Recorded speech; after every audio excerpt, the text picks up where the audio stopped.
Et ben voilà, 2025, c'est fini. Quelle belle année de merde.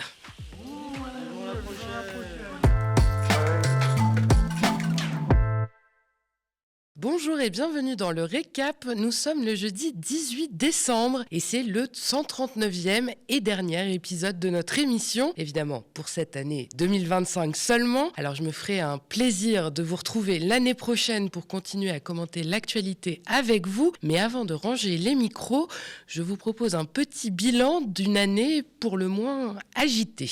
Retour en janvier. À l'époque, c'est François Bayrou qui vient de prendre les commandes de Matignon. Je suis là.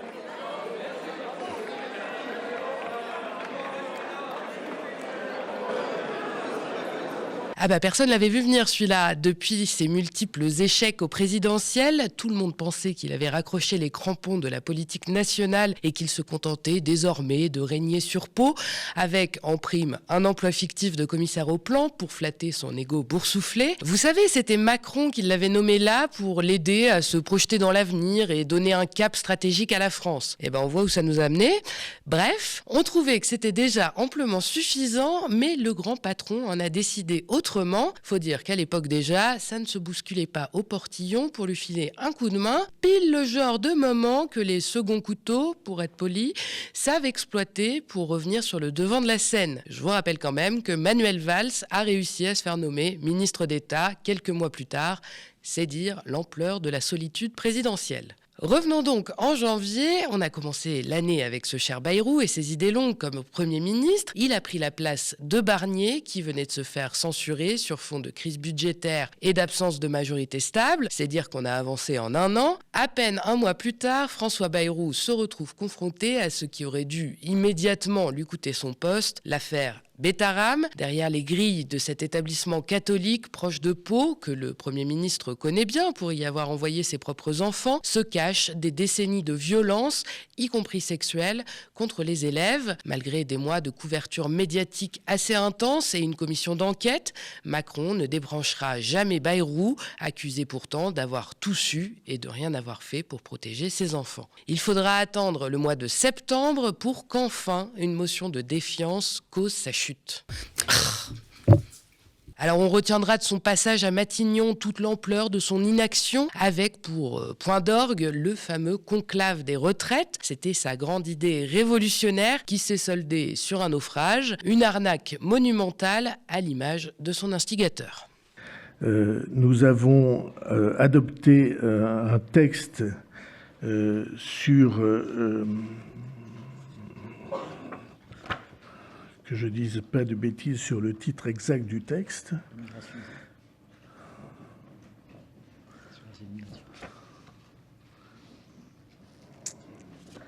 Je suis là dans une seconde. C'est comment ? Voilà, c'est ça. Le pacte asile-immigration. Alors je ne peux évidemment pas résister à l'envie de parler de Bruno Retailleau qui a passé plus de la moitié de l'année au gouvernement. Pour mémoire, il avait été nommé ministre de l'Intérieur en septembre 2024 sous Barnier. Notre calvaire a duré seulement un an puisqu'il a quitté le gouvernement avec Bayrou. Alors c'était pas faute d'avoir été reconduit par son successeur Sébastien Lecornu en septembre, mais le Vendéen, plus austère qu'une chambre froide à la morgue, a décidé qu'il était temps de se dissocier de la Macronie. Il a donc trouvé le premier prétexte venu pour faire sa scène et c'était en l'occurrence la nomination de Bruno Le Maire. Résultat, il a bel et bien quitté le gouvernement avec tambours et trompettes, mais le premier revers ne s'est pas fait attendre bien longtemps. Une poignée de ses camarades LR ont fait fi de ses directives de président et ont accepté d'y aller. Eux, en plus de se taper la honte, il a perdu sa place pour rien et depuis, c'est la Bérésina, que ce soit à LR ou dans l'espace médiatique, plus personne ne le calcule. En un claquement de doigts, il est passé des feux de la rampe offerts par Beauvau, avec option tremplin présidentiel, au feu de paille. Il est tellement désespéré qu'il s'est lancé dans un tour de France de ses crèmeries pour tenter de rattraper le coup et de renouer avec sa base militante. C'était une expérience, c'était une révélation pour moi. En arrivant, je suis arrivé, on m'était dit, mais on s'est mis dans un machin, il n'y a pas de majorité, président de la République, ça va être compliqué quand même. Hein. Bon, Cette année 2025 a aussi été marquée du sceau de la justice. Les démêlés judiciaires ont été nombreux, surtout pour certains, comme Nicolas Sarkozy. Lui, c'était pas trop son année. Ça a commencé avec un bracelet de cheville, mais sans diamant, et ça s'est terminé par un numéro d'écrou à la santé. Sale période. En plus, le parquet national financier vient d'annoncer qu'il exige un nouveau procès contre lui, Carla Bruni-Sarkozy, sa femme donc, et Mimi Marchand, la reine de la presse people, toujours dans le fameux dossier du financement libyen de la campagne présidentielle de 2007. Alors mon petit doigt me dit qu'on n'a pas fini de chroniquer ces déboires judiciaires. L'endroit n'était pas triste, il était glauque. Il n'y avait qu'une table en formica et 2 chaises en plastique, pas un verre d'eau, pas un café, pas une once d'humanité. Bientôt le tome 2 de Journal d'un prisonnier. Restez branchés sur le récap, je ne manquerai pas de vous tenir au courant, évidemment. Quelle indignité! Notre premier président européen incarcéré n'est pas le seul à avoir vu son casier judiciaire s'étoffer cette année. En mars, c'est Marine Le Pen et toute sa bande de petits copains du RN ex-FN qui ont fait les gros titres. Ces petits brigands ont tapé dans la caisse d'argent public européen pendant des années avant de se faire rattraper. La taulière, elle, a écopé d'une peine d'inéligibilité qu'elle digère plutôt très mal. Elle est partie en pleine vendetta contre les juges rouges, qui lui en voudraient personnellement, évidemment. Comme Sarko, on a eu le droit à ses jérémiades sur tous les plateaux. Elle a même organisé un meeting à Paris pour se plaindre devant ses militants. Alors maintenant qu'elle a bien labouré le terrain médiatique, elle tente par tous les moyens, et notamment judiciaires, c'est un comble, de pouvoir se présenter quand même en 2027. Alors officiellement, évidemment, elle n'a aucun problème à ce que Bardella y aille à sa place, mais tout le monde sait qu'en off, elle pleure des larmes de sang à la simple idée de l'imaginer récolter les lauriers de tout son travail de dédiabolisation. Prochain épisode à l'été 2026 avec son procès en appel. À ce compte-là, on pourrait aussi évoquer Rachida Dati, la ministre de la Culture, en disponibilité vraisemblablement pour sa campagne municipale. Elle aussi collectionne les affaires judiciaires. D'ailleurs, pile à l'heure où j'écrivais ce récap, elle faisait face à des perquisitions dans le cadre d'une nouvelle enquête pour corruption en lien avec GDF Suez. Ça ne s'invente pas. Là concernant, il n'y a pas encore eu de procès, mais ça va venir. Un aura notamment lieu l'année prochaine, juste après les municipales. Coup de bol pour elle. En septembre 2026, Rachida Dati va comparaître aux côtés de Carlos Ghosn, l'ex-patron de Renault-Nissan, pour recel d'abus de pouvoir et d'abus de confiance, corruption et trafic d'influence passif par personne investie d'un mandat électif public au sein d'une organisation internationale, en l'espèce le Parlement européen. En fait, c'est une histoire de lobbying qui lui aurait rapporté 900 000 € entre 2010 et 2012, chose qu'elle conteste évidemment, tout comme elle conteste de ne pas avoir déclaré tous ses bijoux à la Haute Autorité pour la transparence de la vie publique ou n'importe quelle autre chose qu'on puisse lui reprocher d'ailleurs. Pour l'heure, Dati n'est obsédée que par une chose, le fauteuil de maire de Paris. Ah, c'est à vous? Ah bah je vais vous la vider. Moi, je serai la mère des résultats. Et puisqu'on parle des municipales, elles auront lieu en mars prochain, suivies des sénatoriales en septembre. Pour l'instant, c'est tout ce que le menu électoral nous réserve, mais allez savoir ce que Macron nous mijote. Au plus bas de sa popularité, il pourrait très bien nous lancer une nouvelle grenade dans les pieds, sans prévenir personne, comme à son habitude. La fameuse dissolution de l'Assemblée nationale ingouvernable reste évidemment sur la table. À défaut, une démission, pourquoi pas?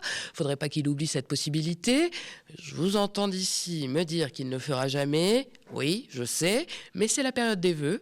Alors je me permets de rêver un peu. Vous noterez que j'ai à peine parlé de lui pendant ce récap de 2025.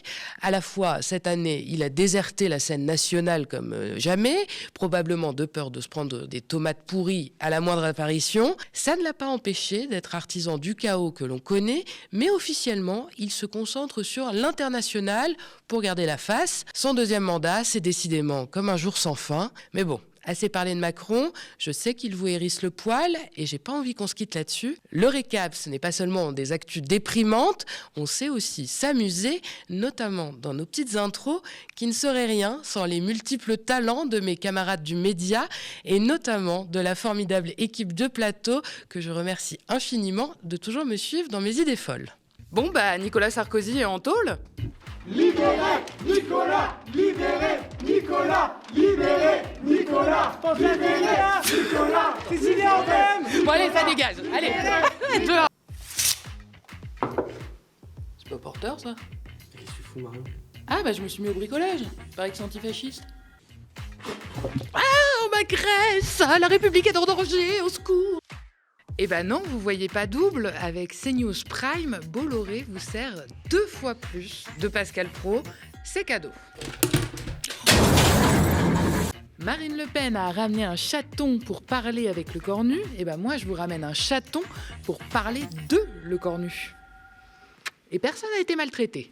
Pendant cette première année d'existence de cette émission, sans filtre et sans langue de bois, je tiens aussi à vous remercier, vous qui nous regardez derrière votre écran. Dès le premier jour, vous avez été d'un indéfectible soutien et je vous en remercie chaleureusement. Votre accueil, vos retours et vos petits mots sous les vidéos me vont toujours droit au cœur. Alors on se retrouve dès le 5 janvier, toujours du lundi au jeudi dans le récap pour continuer à décortiquer l'actualité, toujours avec le même plaisir coupable.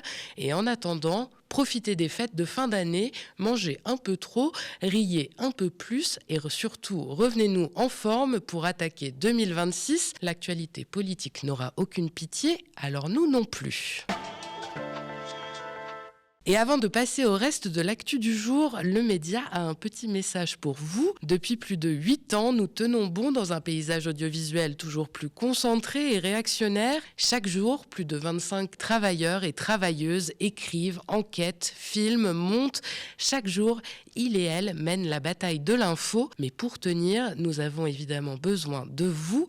Notre antenne, notre histoire, c'est vous qui la faites vivre. Alors aidez-nous à continuer à vous informer, à créer un paysage audiovisuel plus juste, plus social et plus solidaire. Abonnez-vous ou faites un don défiscalisé aux médias. C'est sur notre site internet et grâce à vous, le combat pourra continuer. Des milliers d'agriculteurs ont convergé ce jeudi à Bruxelles pour manifester contre la politique agricole de l'Union européenne. Au cœur de leur contestation, l'accord de libre-échange entre l'UE et les pays du Mercosur. Ce traité, qui vise à faciliter les échanges commerciaux entre les pays de l'UE et ceux de l'Amérique du Sud, pourrait être acté dans les prochains jours. Les agriculteurs s'inquiètent donc de l'arrivée massive de produits agricoles sud-américains à bas coût, produits dans des conditions sociales, sanitaires et environnementales bien moins exigeantes que celles imposées aux agriculteurs européens. À ces inquiétudes s'ajoute la réforme en cours de la politique agricole commune, la PAC. La Commission européenne est accusée de vouloir diluer les subventions agricoles dans le budget global de l'Union au nom de la compétitivité et de la rigueur budgétaire. Une perspective qui alarme évidemment les agriculteurs pour qui la PAC reste souvent le dernier filet de sécurité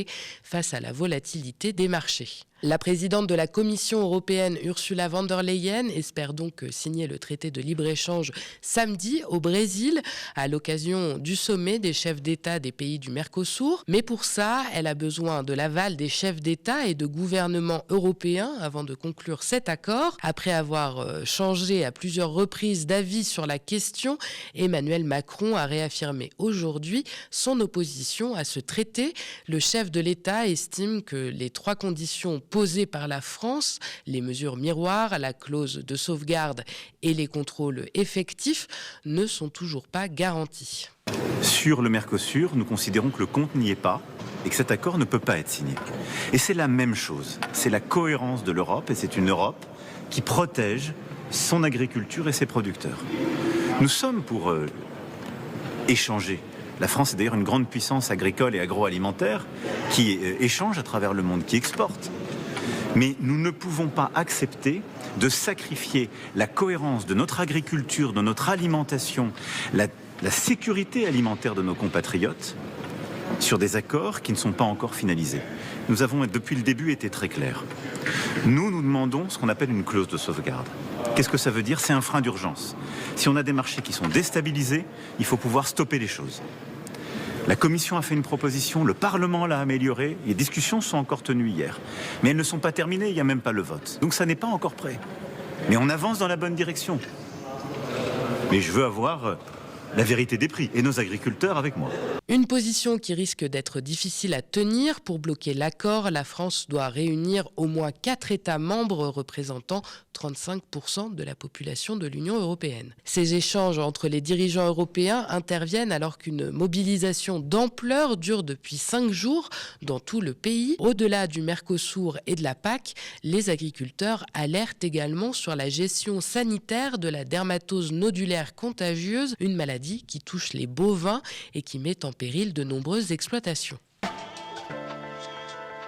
Ce 18 décembre marque la journée internationale de la protection des droits des migrants. Face à des politiques toujours plus répressives en France et en Europe, 2 appels à se mobiliser ont été lancés.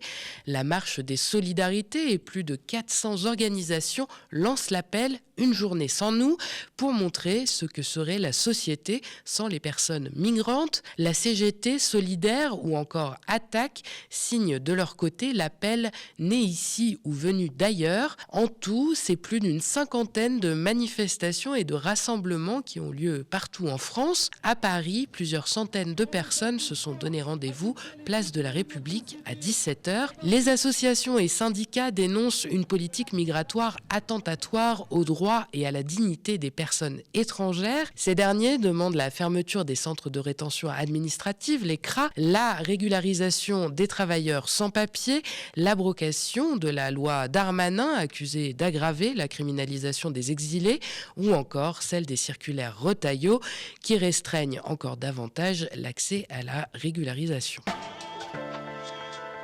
Et pour conclure ce récap, on retourne à Bruxelles où les chefs d'État et de gouvernement des 27 pays européens se réunissent en sommet pendant 2 jours. En plus des discussions autour du Mercosur, les dirigeants doivent se mettre d'accord sur les modalités du soutien militaire et financier à l'Ukraine. La discussion porte sur 3 points, le montant de l'aide, sa répartition entre les États membres et les modalités concrètes de son financement. Je suis confiant sur le fait qu'on va trouver une solution parce que les Européens sont unis dans cette volonté de poursuivre leur soutien à Kiev, affirmé ce matin Emmanuel Macron. La majorité des États se dit favorable à l'utilisation des avoirs de la Banque centrale russe, gelée en Europe, pour financer un prêt de réparation au bénéfice de l'Ukraine. Mais l'essentiel de ces fonds est détenu en Belgique et le Premier ministre ne semble pas prêt à donner son feu vert. De son côté, Volodymyr Zelensky réclame une décision européenne avant la fin de l'année sur l'utilisation de ces avoirs russes gelés. En l'absence d'accord, le pays pourrait se retrouver à court de liquidités dès le premier trimestre 2026. Merci d'avoir regardé cette nouvelle édition du Récap. N'hésitez pas à nous laisser vos impressions en commentaire si vous nous regardez sur YouTube ou via email si vous nous regardez à la télé. Et n'oubliez pas que l'indépendance a un coût. Alors si vous avez envie et les moyens de nous donner un précieux coup de pouce en cette fin d'année, n'hésitez surtout pas à vous abonner aux médias ou à faire un don défiscalisable sur notre site internet. Vous pouvez aussi, et ça ne coûte rien, parler de nous autour de vous, nous partager et nous suivre sur les réseaux sociaux. Et d'ailleurs, en attendant la TNT, retrouvez-nous sur nos 2 chaînes YouTube, Le Média et Le Média 24/7 pour ne rien rater de nos programmes. Très bonne soirée sur Le Média.